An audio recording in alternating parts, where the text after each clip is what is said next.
हम शिव को जो जल चढ़ा रहे हैं, मेरे ओघड़दानी को, मेरे बाबा को जो जल समर्पित कर रहे हैं, उस जल का महत्व क्या है, उस जल का आनंद क्या है, उस जल का सुख क्या है। बस एक निवेदन सबसे करना चाहूंगा, जितने लोग आस्था चैनल पर सुन रहे हैं, जितने फेसबुक यूट्यूब पर सुन रहे हैं, और जितने इस बैतुल की पावन धरा पर श्रवण कर रहे हैं, उनसे एक बात कहूंगा, जल चढ़ाने में छल नहीं होना चाहिए। क्या नहीं होना चाहिए?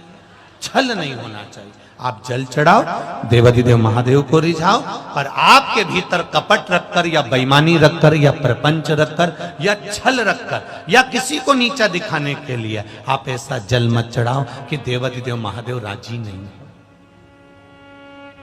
एक प्रयास आपने भी करा होगा।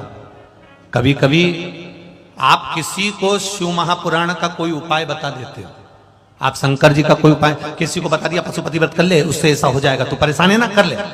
किसी को बता दिया ऐसा कर ले, ऐसा कर ले, तुमने 2 बार कर लिया, तुम्हारा नहीं हुआ, पर उसने करा, हो गया। कारण क्या था?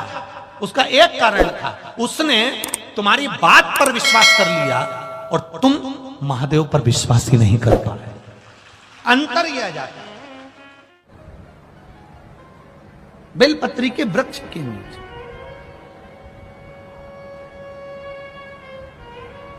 एक बेलपत्री के पत्ते में, अब तो लोग उस पर सर्च करने लगे, रिसर्च करने लगे, बेलपत्री के एक एक पत्ते में क्या क्या विराजमान है। अब तो रिसर्च सेंटर खुल गए जिसमें इन बेलपत्री के पत्तों को डालकर देखा जाता है कि बेलपत्री के पत्ते की इस डाली के अंदर कितना रसतत्व है, पत्तों में कितना रसतत्व है। तो वैज्ञानिक सर्च कर कर निकाल रहे हैं। रिसर्च सेंटरों में निकाला गया कि एक बेलपत्री के पत्ते को मात्र खा लेने पर थायराइड, शुगर, बीपी और कैंसर तक की बीमारी और लीवर किडनी तक में आराम बढ़ जाता है। ये वो बेलपत्र का, ये कोई सहज नहीं। जैसे शिव जी को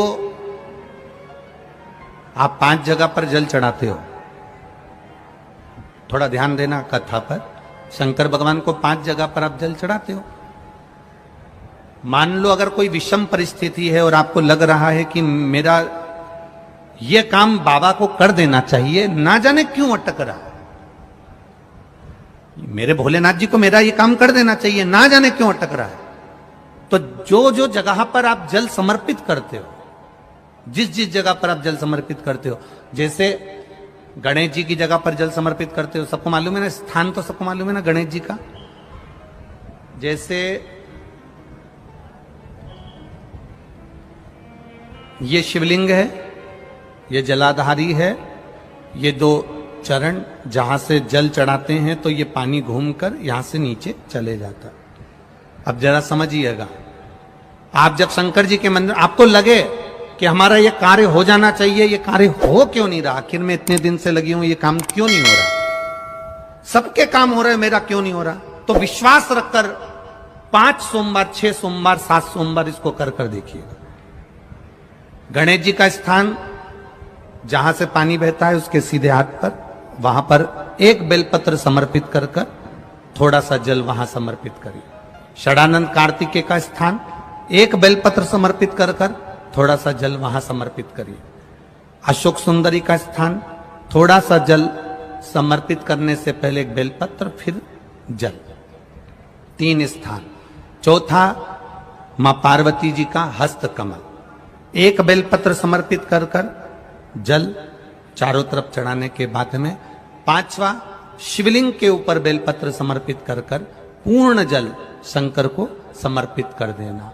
ये 5 स्थान का चढ़ा हुआ जल आपके जो काम अटक रहे हैं, जो कार्य में आपको तकलीफ आ रही है, आप बाबा को बस एक बेलपत्र और 1 लोटे जल में से 5 स्थान पर जल समर्पित करने पर आप तुरंत 2 महीना भी नहीं लगेगा, मेरा विश्वास कहता है 15 या 20 दिन में बाबा उसको स्वीकार करेंगे। 15 से 20 दिन। पहला जल कहां चढ़ाना है? जम के बोलो जरा। गणेश जी वाला स्थान, दूसरा कार्तिकेय वाला स्थान। अब इसको समझ लेना आप अच्छे से। हम ये नहीं कह रहे हैं कि तुम गणेश जी की मूर्ति पे चढ़ाओ, हमने ये नहीं बोला। हमने ये भी नहीं बोला कि कार्तिकेय जी की मूर्ति पे जल चढ़ाओ, हमने ये भी नहीं बोला कि माता पार्वती जी की मूर्ति पे जल चढ़ाओ। आप तो जो शिवलिंग रखा हुआ है और जो जलाधारी गोल है उस पे जो शिवलिंग रखा है, जहां से पानी बह रहा है, उसके राइट हैंड में गणेश, लेफ्ट हैंड में कार्तिकेय, बीच में अशोक सुंदरी, पार्वती जी का स्थान, हस्तकमल और ये शिवलिंग। आपको गणेश जी के ऊपर जाकर जल नहीं चढ़ाना, आपको कार्तिकेय के ऊपर जाकर जल नहीं चढ़ाना, आपको देवी जी के ऊपर जल नहीं चढ़ाना, आपको तो केवल शिवलिंग की जलाधारी पर और शिवलिंग पर जल चढ़ा। पहला स्थान बोलते जाओ जम के, केवल जल नहीं, बेलपत्र फिर जल। दूसरा कार्तिकेय, तीसरा अशोक सुंदरी, चौथा अब पार्वती जी को जो तुम जल चढ़ाओगी और बेलपत्र चढ़ाओगी उसमें तुम्हारा स्मरण होना चाहिए। तुम कहां बैठी हो जल चढ़ाने के लिए, तुम्हारा ध्यान कहां है, कहां बैठकर शंकर जी को जल चढ़ाना चाहिए। आपको पहले भी कथा में कहा, जहां से जलाधारी का पानी बह रहा है इसके ठीक विपरीत जगह में आप यहां बैठ जाओ। उत्तर दिशा में पानी जाता है तो आप दक्षिण दिशा में बैठकर उत्तर की ओर मुख कर कर बाबा के, मां पार्वती जी के हस्त कमल पर बेलपत्र रखोगी, जल चढ़ाओगी और वहीं से बाबा को तुरंत आनंद के साथ में बेलपत्र चढ़ाकर जल चढ़ाओगी। भले खड़े होकर या वहां जाकर तुम यहां पर जल चढ़ा दो, परंतु उसके बाद में जब आप जल चढ़ाओगी, जब बाबा पार्वती जी को जब बेलपत्र और जल चढ़ाओगी तो आपका मुख कहां होना चाहिए, जहां से पार्वती, जहां से ये जल बहकर जा रहा हो।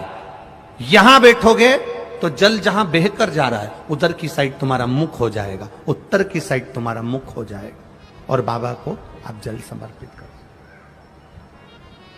तो पहला जल बेलपत्र गणेश जी, दूसरा कार्तिकेय जी, तीसरा अशोक सुंदरी, चौथा माता पार्वती जी का हस्त कमल और पांचवें नंबर का जल भगवान शिव के ऊपर, अर्थात भगवान देवाधिदेव महादेव से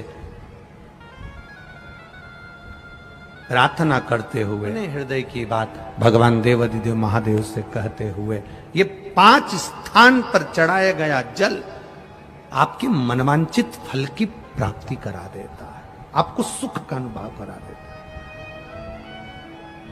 5 जगह पर चढ़ाया गया। श्री शिवाय नमस्तुभ्यं। और एक विश्वास के साथ आप लोगों से कहना चाहूंगा, जितने लोग आस्था पर कथा सुन रहे हो, जितने फेसबुक यूट्यूब पर सुन रहे हो और जितने लोग मालेगांव की ये पवित्र भूमि पर बैठकर कथा सुन रहे हो, तो दिल से कहूं आप लोगों से, आप स्वीकार करिएगा, दुख की घड़ी में कोई आए चाहे ना आए, अगर आपने दिल से, कर्जा हो गया, समस्या विकट हो गई, तकलीफ बढ़ गई, दुख बढ़ गया, आप शंकर भगवान के मंदिर में जाकर, ये जरूरी नहीं है कि आप सीहोर आए या कहीं जाएं, आप तो आपके घर के पास में जो शिव मंदिर हो उस मंदिर में एक लोटा जल चढ़ाना चालू कर दो और धीरे धीरे दुख काटना प्रारंभ कर दे, काटेगा दुख। बस जल चढ़ाने का एक नियम है शिव जी का। शंकर भगवान को जो जल चढ़ाया जाता है दुख काटने के लिए, तकलीफ काटने के लिए, कष्ट मिटाने के लिए, तो एक नियम है शंकर भगवान का जल चढ़ाने का जो नियम है। जैसे ये गोल जलाधारी है, यहां से पानी गिरता है, ये शिवलिंग है, ये दो जो भगवान का पानी जहां बहकर जाता है ये गोल में से, तो यहां जो स्थान है ये सीधे भाग पर गणेश जी विराजमान है, लेफ्ट भाग में कार्तिकेय जी है, बीच में एक मोटी सी लाइन होती है जहां अशोक सुंदरी है, ऊपर से जो बूंद बूंद पानी गिर रहा है वो शंकर भगवान की 5 लड़कियां हैं, जया, विषहरा, शामलीबारी, दौतली और देव। जहां गोल भाग है, जहां शिवलिंग रखा हुआ है, ये माता पार्वती जी का हस्त कमल है, जिसको पीठिका कहते हैं। महाराज, जल चढ़ाने का नियम है, जब हमारे ऊपर दुख होता है, तकलीफ होती है, कष्ट होता है, बड़ी दिक्कत परेशानी होती है, तो हम जल चढ़ाते हैं। तो उस जल को चढ़ाने का नियम है, पहले गणेश जी का स्थान, कार्तिकेय का स्थान, अशोक सुंदरी की जगह, फिर माता पार्वती की पीठी का, उसके बाद जलाधारी को स्मरण कर कर जल धीरे धीरे शंकर भगवान पर छोड़ा जाता है।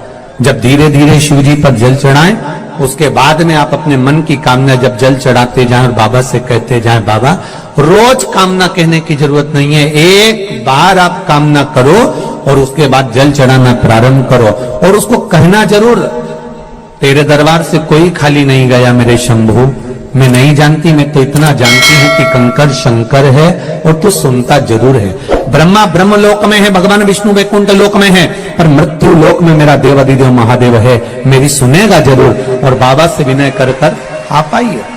जल चढ़ाने का नियम, अगर दुख है, तकलीफ है, कष्ट है तो ऐसे चढ़ा दो, और अगर मन कर रहा है डायरेक्ट शिव जी पे चढ़ाना हो तो तुम्हारी मर्जी, उसमें कोई मना नहीं।